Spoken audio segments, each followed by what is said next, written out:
Your Excellency the President, the church leadership, the Governor, Siaya County, Senator, my colleague, CS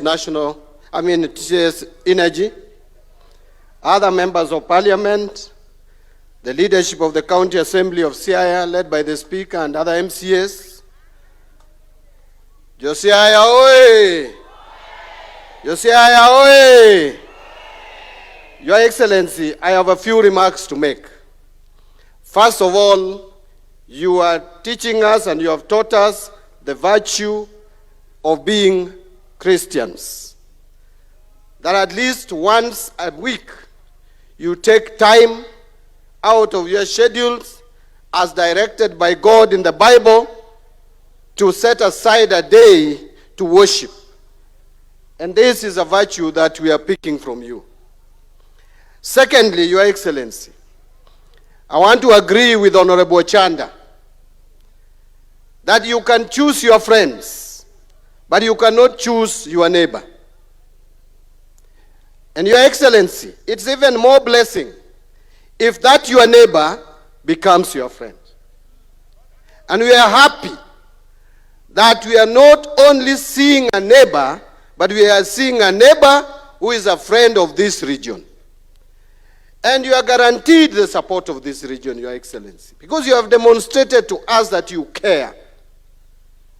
You have demonstrated to us that you don't want this region to lag behind. I have worked with you for now well over 1 year, very closely.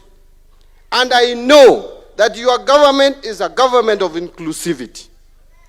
What is happening in Siaya and what is going to happen in Siaya and happening in Kisumu and what happening in Migori and Homa Bay is happening in the rest of the country.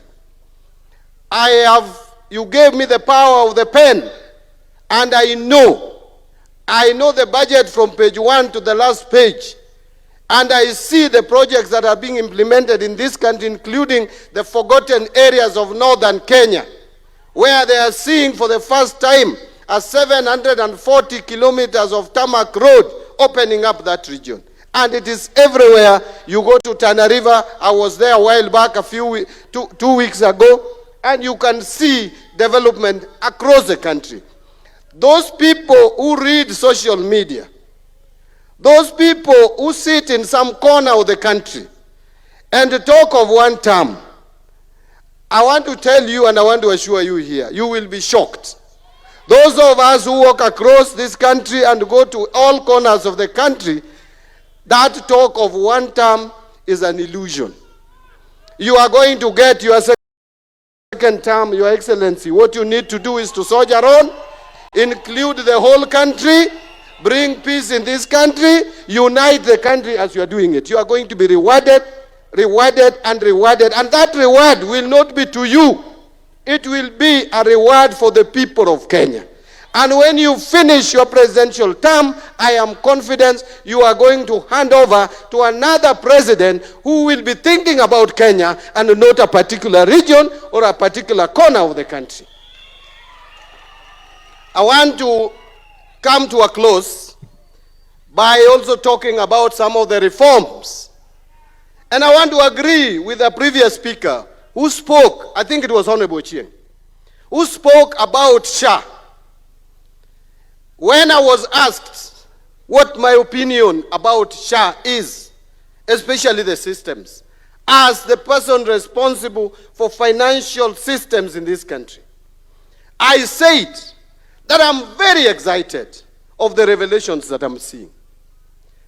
People who don't have information and details about what Oluga is doing with the Duale in that ministry are the ones who are talking out there. Just by us doing an assessment in 6 counties, Your Excellency, out of 47, there are revelations that for years, hostels in this country, some hostels in this country have been taking money from Kenyans, and yet Kenyans are languishing and suffering without treatment. They have been stealing public funds. And when they are caught, they sponsor stories, negative ones, against the very people who are trying to clean up the mess that has been happening in the health sector. Dr. Luga, soldier on. Soldier on and clean the mess that is in the Ministry of Health. Don't be distracted. I am also not getting distracted to implement e-procurement. EGP is the way to cut on wastages in the government. My plea to the accounting officers, don't listen to your procurement officers because they don't want to let go where they have been stealing public funds. Make sure that you move around and ask your procurement officer to work with the National Treasury to implement this system. This system is going to save us a lot. My team at the National Treasury did not have a weekend. They are making sure that by next week, all state departments, all county governments are ready to do procurement through e-procurement platform. And I will tell you, some people are making noise that the system is not working. But they don't even know how that system works. How can you say it is not working and you don't even know how it works? Only 13 counties have been cleared by a controller of budget. So your counties cannot procure because you have not cleared with the controller of the budget.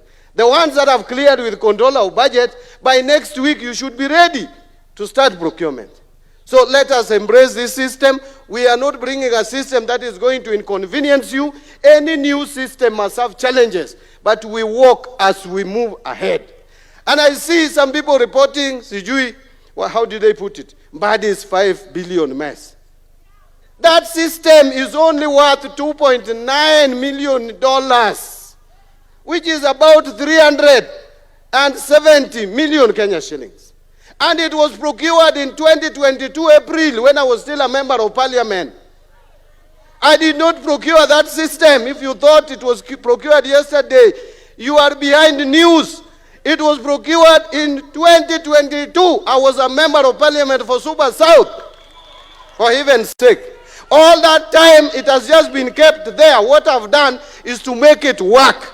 And it is in line with the National Assembly's approval in 2020 through regulations where they said we should go e-procurement. Members of parliament conditioned the executive to go e-procurement. Thank you very much. Embrace this system. Support me, support the government, support us in all our reforms to save Kenyans from fraudsters.